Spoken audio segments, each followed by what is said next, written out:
Assalamualaikum and hi, my name is Fasihah binti Azizul. So today I will present my research regarding student perception of sign language communication in Malaysia's university. Background of the study for this research is sign language is one of the less common and minority forms of communication. Sign language is commonly used by a person who are deaf and mute that need signal or gesture to deliver information to others without using words. Refers to Wilbur 2013. Every country has their own types of sign language, including from grammar and movement of the hands and face are different from each country. In addition, this can be shown that sign language used by United States has its own structure, which called as American Sign Language. American Sign Language also differ from British Sign Language, and American people that know American Sign Language may not will understand the structure of BSL. It also can be shown in Malaysia because in Malaysia have different types of sign language that used in formal communication and also informal communication. Next, we're moving on to the problem statement of this study, which is number 1, limited of awareness on sign language communication among students. According to Junaida 2013, even though in Malaysia we have an official language for deaf people which is called as Bahasa Isyarat Malaysia, BIM or Malaysian Sign Language, MALAYSIA'S was established on 1998. However, people are not aware about this issue.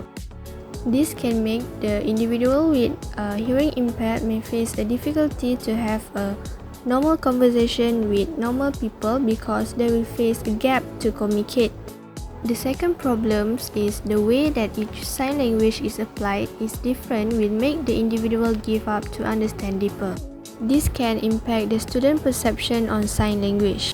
According to Juliana 2021, there may be lack of reliable sources materials such as from Google, YouTube, and websites that are unclear about sign language.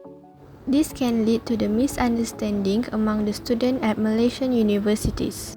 Thus, due to the variety of meaning associated with signs, students may think that sign language is difficult to fully understand. Next is the research objective. Number 1, to explore how students perceive on sign language communication in Malaysia University. Number 2, to ascertain the student awareness and understanding of sign language communication. And number 3 is to analyze the accessibility issues of sign language in various sectors including education, employment, and society. There will be 3 research questions for this study. Number 1 is how do students at Malaysia's university perceive about communicating using sign language? Number 2, to what extent are the students aware and understand about the linguistics of sign language communication? And lastly, what are the accessibility issues of sign language that arise from the student perception? As mentioned in the problem statement just now, there are limited awareness regarding this sign language, so there are need to explore the perception that we receive from students from Malaysia's university on sign language communication because these types of communication are not widely exposed to this community group. This study will help to measure the student awareness towards sign language which is used as additional language in our community for communicate.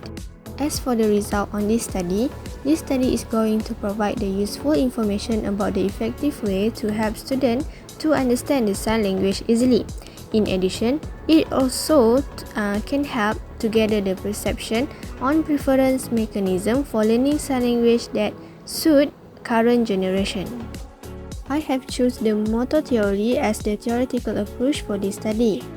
This theory has been developed by Lieberman 1957, Lieberman, Dilator and Cooper 1952 to study about the malfunction of a blind person reading system that are replaced with an orthographic alphabet and acoustic sound from random noises.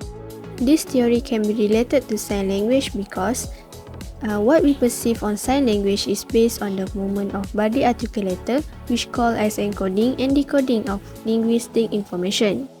In addition, this theory involves motor processes that related to movement and gesture that participate in the perception and production of sign. For example, alphabet sign will allowing people to produce a perception effect toward the movement. So, the motor theory will be used as the guideline for this study. Next is the methodology of this study. First is research method. Quantitative method will be applied in this study to collect primary information and analysis data. The data will be collected through questionnaire and the question will be made in Google Form platform. Next is the method of data collection. The questionnaire will have a different section including the descriptive research that describe a particular characteristic. This survey also will be used close-ended approach which include a set response category like strongly agree, strongly disagree and so on. 132 students will be participate in this study. This sample size is decided by referring to the Kretzi and Morgan table. This approach to determine the sample size needed for this study. In this study, a sample random sampling will be conducted.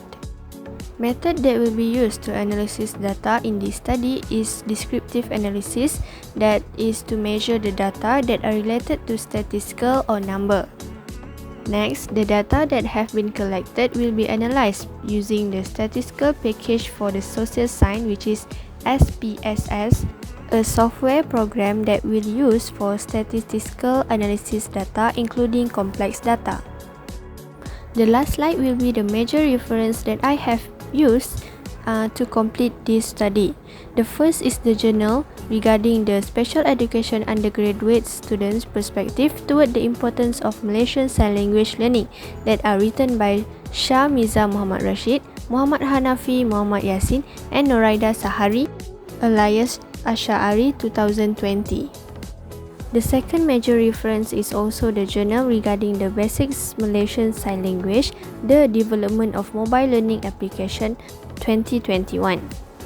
The third journal is regarding the perception of Ghanaian healthcare students towards the learning of sign language as course 2023. The fourth journal is the preliminary findings for the implementation of Bahasa Isyarat Malaysia and Bahasa Malaysia Code Tangan teaching tools into Android and iPad, iPhone application 2017, and the last one is the thesis regarding the Bahasa Isyarat Malaysia BIM mobile application that written by Junaida binti Yahya 2013. So that's all the research regarding the student perception of sign language communication in Malaysia's university.